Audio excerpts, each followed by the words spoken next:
everyone, and welcome to this Bendigo Writers Festival backstory session. While we can't be with you in person for our festival, the next best thing is coming to you online. So thanks for joining us. Today, I'm really delighted to be speaking with Meredith Lake, historian, broadcaster, and the award-winning author of The Bible in Australia, A Cultural History, which undertakes a cultural history of the Bible's presence in our country from its first arrival through to contemporary society. It's a fascinating read, and I'm really looking forward to having a conversation with Meredith about that today, as well as a broader discussion about the search for meaning and what makes us whole. Meredith is also a presenter of the weekly program Soul Search on Radio National and received a PhD from the University of Sydney in 2009. Meredith, thank you for joining us today. It's really great to be with you, even if we're doing this remotely. It's really great to be able to have this conversation. Yes. And so as I mentioned, Meredith has won numerous awards for the Bible in Australia, including the 2019 Prime Minister's Australian History Prize, winner of the 2019 CHAS Australian Book Prize, and the Australian Christian Book of the Year. Congratulations for all of those, Meredith, and lots more as well. Thank you. It's been quite a wild ride. I'm not sure if I haven't really made public much of the writing process for this book, but I was basically writing, hot desking around public libraries while my younger kids were at preschool and daycare, kind of trying to make my way in the academic gig economy, which is pretty bleak at the best of times, and especially during a pandemic. But I never thought that, firstly, the book would ever finish or that it would have anything like the reception that it's had. So it's been a real whirlwind couple of years. That was my first question, actually, going into that writing process. So we might go a little bit more deeper into that. And so I wanted to know how you started, firstly, the research and the process for writing the Bible in Australia, and the reasons why you think a text like this is needed, and what you uncovered throughout that research process, and I suppose since that it's been out and its reception. Well, I trained as a historian. I've always loved, I guess, storytelling about our common experience over time. And I've always been interested in the religious aspect of the Australian experience. I think that's partly because of my own upbringing. I grew up near a national park in the northern suburbs of Sydney, where there are lots of carvings and middens and things like that were just all around me growing up. And yet there was a complete disconnect in my mind between the First Nations of this place and what it means to live in a land that hasn't been ceded by its original owners. And growing up as a white kid in a suburban school, a suburban church, where the Bible was received as God's word, and yet people had all kinds of different opinions about it, even within the church. And through my teenage years, there were big debates about, whether women were allowed to be preachers, and my own mother was, and yet other people thought they shouldn't. And so I kind of had all this stuff in the background of my life to do with being a white Australian, but also growing up in a home of Christian faith. And so in a way, this book, I realize now, is a big, long attempt to kind of process some of that for myself. But more immediately, I took a job I had to write an essay on the Bible in Australia, just a piece of paid work that I was doing at one point as a contract historian. I think I was asked to write 5,000 words for a project that never eventuated. But that was what gave me the idea. I didn't have a respectable job. So I actually found I was fascinated. I discovered, convicts arriving with biblical tattoos, which even that started disrupting what I thought I knew about, secular convicts in, a country where religion has had no traction, kind of going, well, hang on a minute. If the Bible was the text that convicts knew best, I need to rethink actually what it meant for the Bible to arrive with colonizers and what it means in our cultural history. It's not just the property of the churches or of their clergy, but all kinds of people, even those who famously weren't moral. So I found that intriguing right from the outset. And I guess I had an opportunity to just kind of dive in after that. as I said, not having another job. How long did it take you from, I suppose, finishing that essay to just being published? How long was that process? Well, I mean, you're really asking for secrets here. I guess it took about 4 years. I had 2 young children at the time, so it was it fit around the realities of looking after small children. But I wrote in the evenings, on the weekends, between the preschool drop-off and pick-up. And at critical points, like when there was a chapter that really just needed to come together, I would kind of run off for a few days and abandon my family and really try and, where you can work on a manuscript and you can sleep, but you don't ever have to put your thinking down. You can just resume where you were. I think writing in an interrupted way is quite difficult. I know some people who can just go, I've got an hour now, I'm going to knock out a couple of paragraphs. I'm really slow. And so to kind of get back into the story would take me half my time. So having those bursts was really helpful if I could do it over a weekend. But it was a long process, a really long process. And I'm astonished that I got to the end. Let's go and look a bit more closer at the piece of work. And you start and write that about European imperialism that introduced the Bible into Australia. And you were speaking about that earlier. I'm just wondering if you can go into that a little bit further and see and explain how the Bible arrived in Australia and how that has then perhaps carved the society and its reception that we have today. Well, the thing is, the Bible's not essentially a European text.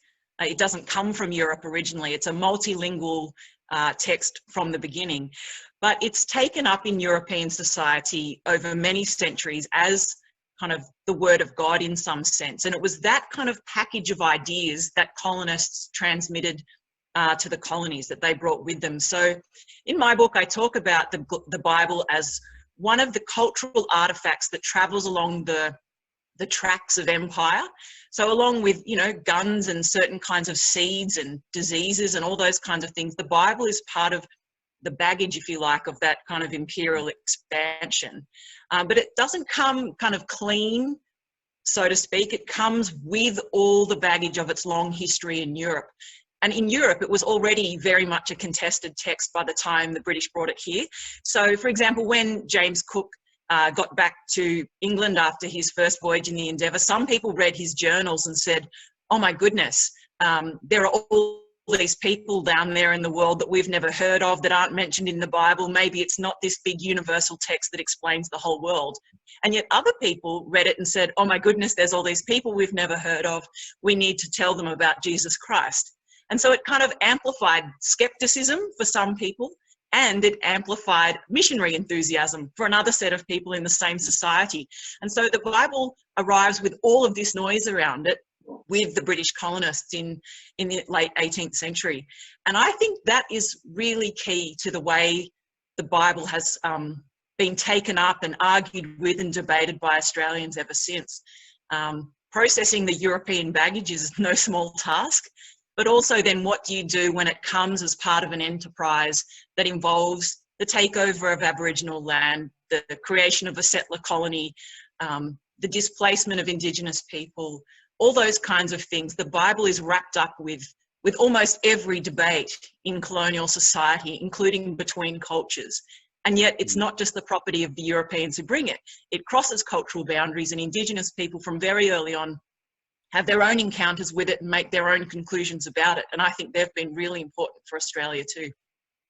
Yeah, and let's go there. That was my next question about how it was received by Australian Indigenous communities. And you write that that it was often imposed on those communities, but then since that they have taken it and perhaps used it in their own fights and campaigns for rights and just treatment and social movements. How was that from when it was first received right to now for Indigenous communities? How have they grappled with it and made it part, I suppose, of what they do?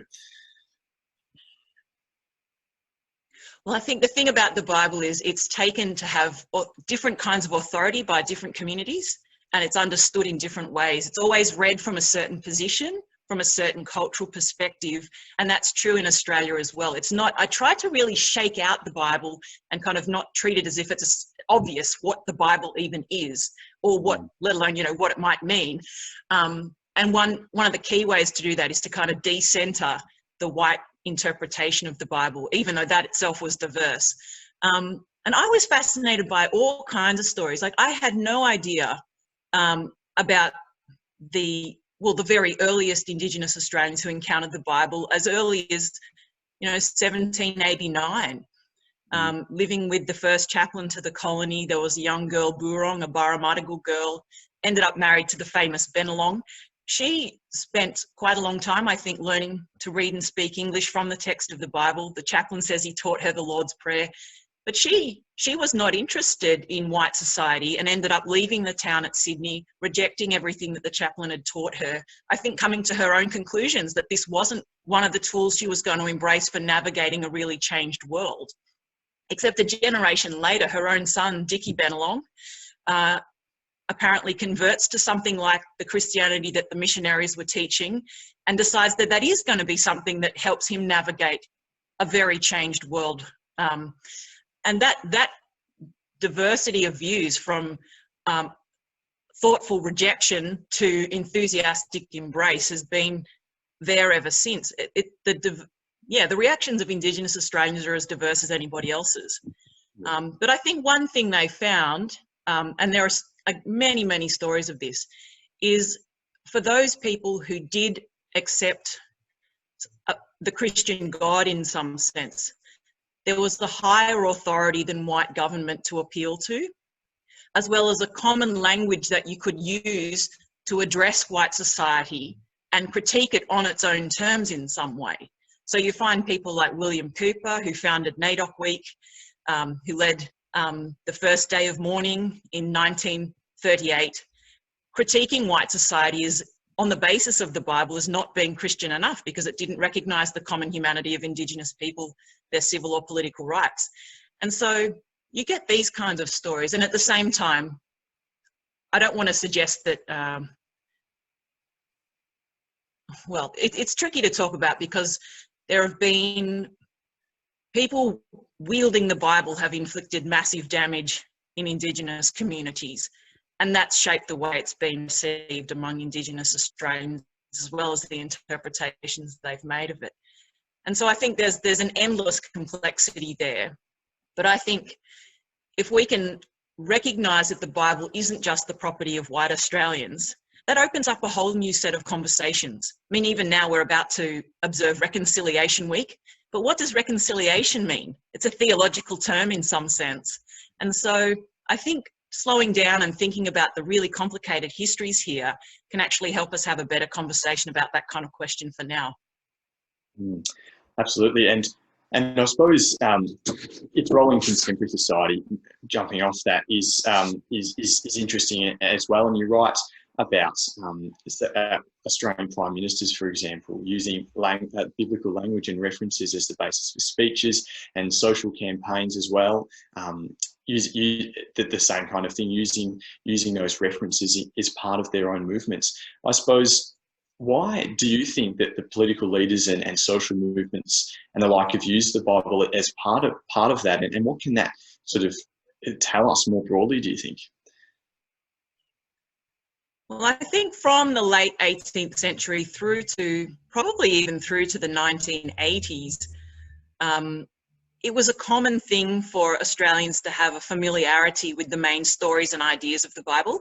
It was kind of, to the extent that there was a common culture, the Bible was part of that, whether people were churchgoers or, you know, rusted on Christian believers or not. It was, if you look through colonial newspapers, there are sermons there all the time. It's part of the kind of the imaginative world that people inhabit. It's part of people's language. And I think that's just the collapse of biblical literacy in the last generation or so. Some people might celebrate that, other people might mourn that. But I think whatever your view, that's a transition in our cultural life that's worth noticing and thinking about, well, what might the implications of that be? Is our political discourse better or worse for that? I mean, that's anybody's argument, really. but I think it gave people a language. And I think at least in some cases, it was one of the things that enabled people to think about more than self-interest. I think it was for some people a source of altruism. We've also seen with the Royal Commission and endless examples really of how people have weaponized the Bible and it's turned very toxic. Being familiar with the Bible doesn't make somebody, you know, immune to the worst of what a human might do.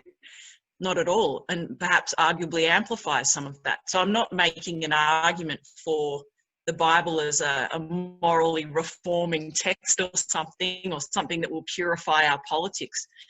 But I think we need, if we want to think about the way Australians have thought about what we're doing here together, understanding the way they draw on the Bible can help us lean into that. Whether we want to abandon it in our time or salvage some of that, that's up to us to decide. I suppose in your broader research for your book, what were some of the more memorable ways that you uncovered that the Bible's been interpreted over time and that big change? And you've gone into it a little bit in our discussion already, but I'm wondering if you could delve a bit deeper into that and look at the key moments that you think that change has occurred. Ooh. I mean,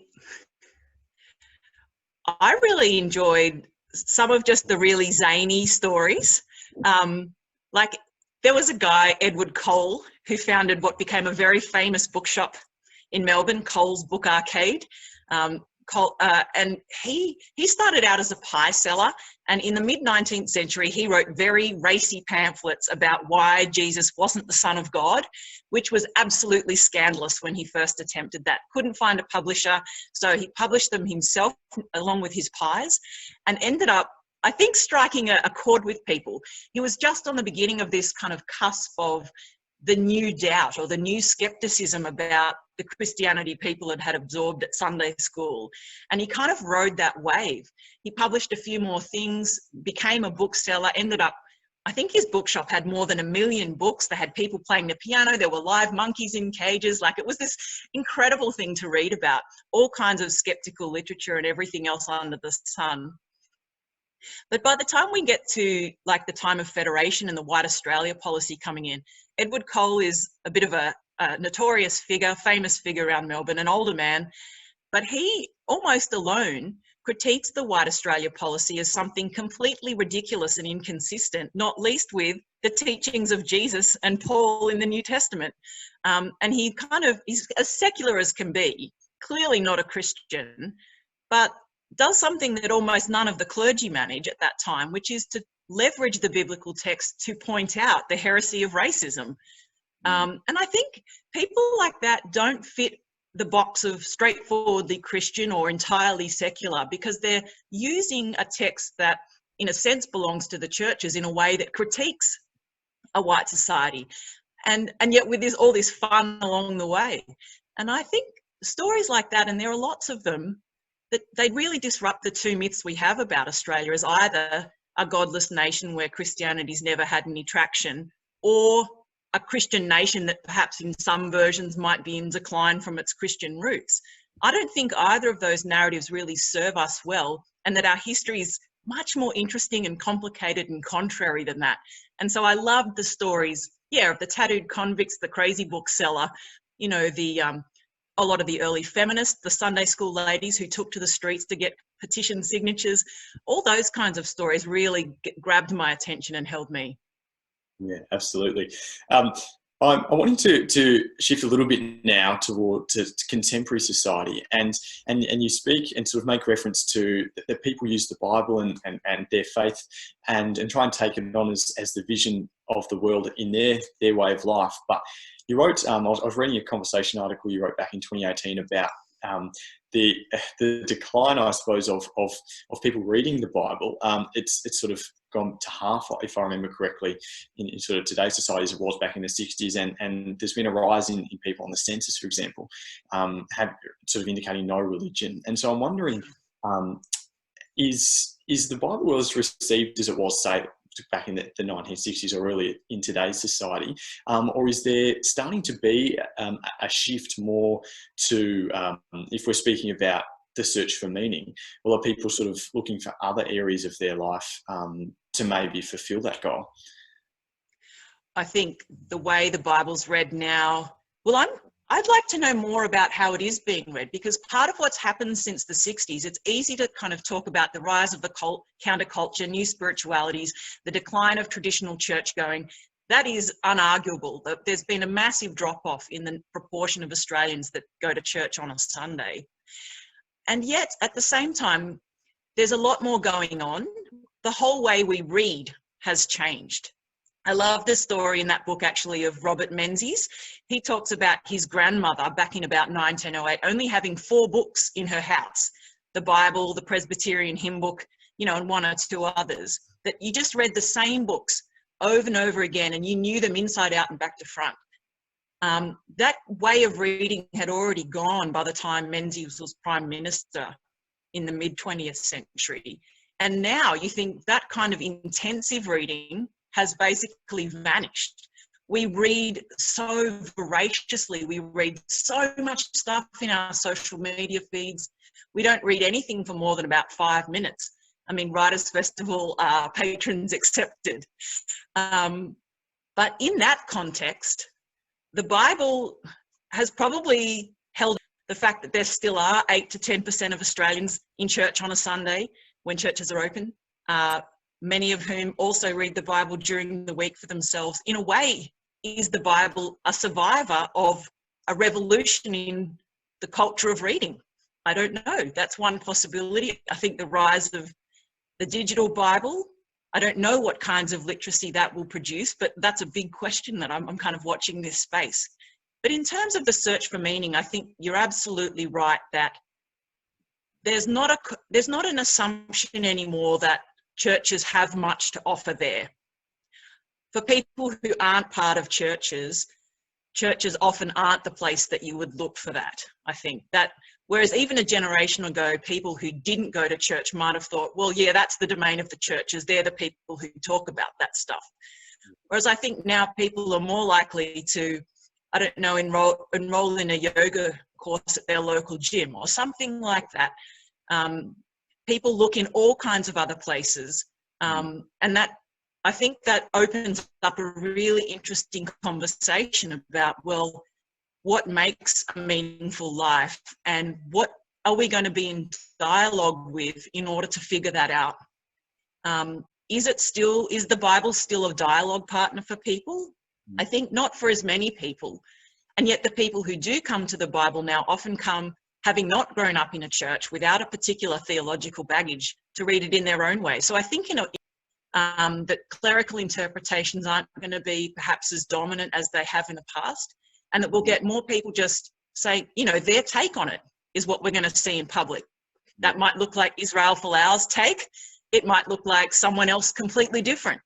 But we're going to see a much more crowded set of voices interpreting what the Bible might mean, as well as a bigger group of people who are like, you know what, I just don't care.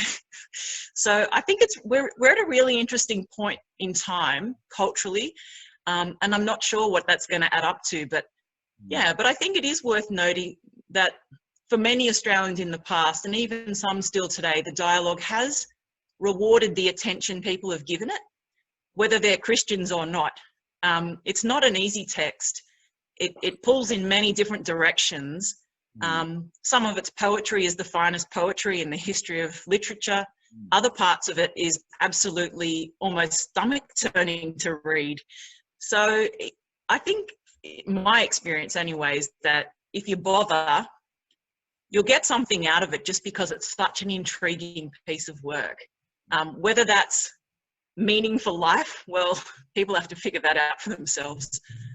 Well, I suppose a little bit coming into that is people giving it the time, and I suppose actually with it and understanding the language. And you speak a lot about language and how it's used in sort of contemporary culture. Is that a part of it too? Not just sort of, oh, well, it's the Bible and I'm not going to look at that, but actually be willing to be open to having both reading, but then discussion and debate and understanding with other people. Is that an important factor in understanding as well? I think if people leave the interpretation of the Bible to people in power, well, what's going to happen? I think there's a civic argument for maintaining biblical literacy now, because otherwise it gets wielded as a source of authority, sometimes in ways that are irresponsible or that don't really. But I've been fascinated by the way sometimes very secular commentators can wield the Bible against self-proclaimed believers in a way that critiques the arguments of those believers. And I think that kind of subversive use of the Bible is fascinating. There's quite a history of it here in Australia. And I think that's probably where we're going to head. I think we'll see it being taken up by communities who see it as a tool of liberation, not just of oppression. And that dynamic between the Bible as an oppressive thing and a liberating thing, depending on who's interpreting it and how, that's got a really long history, including here. But that kind of thing, I think, will become sharper. And unless there's a critical mass of people with the ability to engage in that debate, it becomes the property of one group over another, and I'm not sure that's good for us. Absolutely. I wanted to move a little bit now, Meredith, to the times that we're living in now. And when I was preparing for today, I was reflecting on my preparation for Bendigo Writers Festival when we were having it in person, and what we were going through and enduring the worst bushfire season that we were having, and many in the media and commentators were speaking about rebuild and recovery and sort of coming together as one and uniting and moving forward.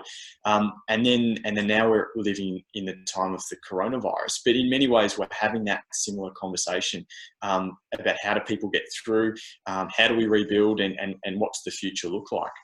And I'm wondering, firstly, how are people, do you think, looking for meaning and getting value out of life during these times? For some people, it is just incredibly horrible. How are people getting through and finding meaning? And has that altered, I suppose, throughout a time of crisis for people's ability to search for meaning in themselves, whether using a religion in their faith or something else in their life? That's a really huge question. Sorry to put that on. No, but I think about it a lot, partly because my job now is hosting a radio show about the search for meaning. And I think for some people, at least, it's been really clarifying in that if you think the purpose of your life is to serve other people, to love your neighbour, or to reach out in care for the people around you, it might not be quite obvious how to do that in different circumstances, but it's clear that, yes, that's what I need to be doing. This is what I need to orient my time and my energy around. And so I think in some ways it just clears out some of the other things that might cloud our normal purpose. But at the same time, often people's faith traditions might provide them comfort, but not real kind of clear-cut, neat answers to things like profound suffering, profound grief and loss. And that actually being able to somehow sit with devastation and keep paying attention even when it hurts, sometimes that's the thing that people find themselves grappling with. Earlier this year, actually right between these two big crises that we're living through, I managed to get to Adelaide for the Writers' Festival there. And they had in parallel a series of concerts that performed all of the Psalms. So the 150 Hebrew poems from the Hebrew Bible, each one set to music by a different composer, covering like 1,000 years of classical music, choral music. And it was 12 concerts. They were packed out. All kinds of people, believers, non-believers, not just Jews and Christians who consider these texts to be sacred. But there's something about the poetry of abandonment, or the poetry of exaltation, or of joy, or of despair, or of the desire for justice, or for communion with God, or whatever it might be, that somehow cuts through into what it is to be human. And so I think too, it doesn't, not just for people who already identify with a faith tradition, that some of those texts can resonate even for people in that position. And I think the Psalms are a good example, a really good example. And I saw that in Adelaide. But I don't know what this is going to produce. Is it going to produce a new spiritual conversation? Or are we, I mean, a lot of the time I'm just trying to get from one end of the day to the other without killing my kids. It's not all like deep spiritual reflection. But I think there is something clarifying about having life and death pushed into your face and your own vulnerability and contingency really clearly presented. Our myth of control certainly has evaporated. And I think that does open up a space. Yeah, absolutely. I suppose during this pandemic, there's been a real challenge, I suppose, to religion, and I reflect on it that the height of the pandemic occurred during one of the most holy times of the Christian faith in Easter, and I've seen photos online of Ramadan meals being shared over Zoom and photos, and masses are live streamed on social media, and I suppose that community that comes with going to church, say, over Sunday, it isn't occurring now. And I suppose looking back on your research, was there ever a time where religion and faith has been challenged in a way that it is now? And how do you think that's going to perhaps change the way religious observance happens post-COVID-19 and when we enter some kind of new normal? Well, that's the big question. I mean, for Jewish communities, there was Passover, and just recently Buddhists celebrated Vesak. So many of the major traditions in the world have been through some of their major festivals under these very strange conditions. I think if you ask a person of faith, I don't think it's ever straightforward necessarily to be, you know, that the world makes complete sense and this is what your religion tells you. It sometimes, yes, I don't know if this is an unprecedented challenge. I mean, previous generations of Australians have been through world wars, through, you know, the dispossession of their communities from their ancestral lands. There have been pandemics in the past. Sometimes what it does is it doesn't just shake the foundations of someone's faith so much as produce a change in the quality or the kind of spirituality that somebody might embrace. It might de-center the institution. I wonder if we'll see a bit of that and make more space for small-scale religious communities, maybe centred around the household. Will we see a domestication, really, of faith practices that had been centred a bit on the synagogue or the mosque or the church? Bring them literally around the dining table and make that the hub again for people's spiritual lives. I think we'll probably see something like that, which has gender dimensions, because the home has been traditionally seen as a women's domain.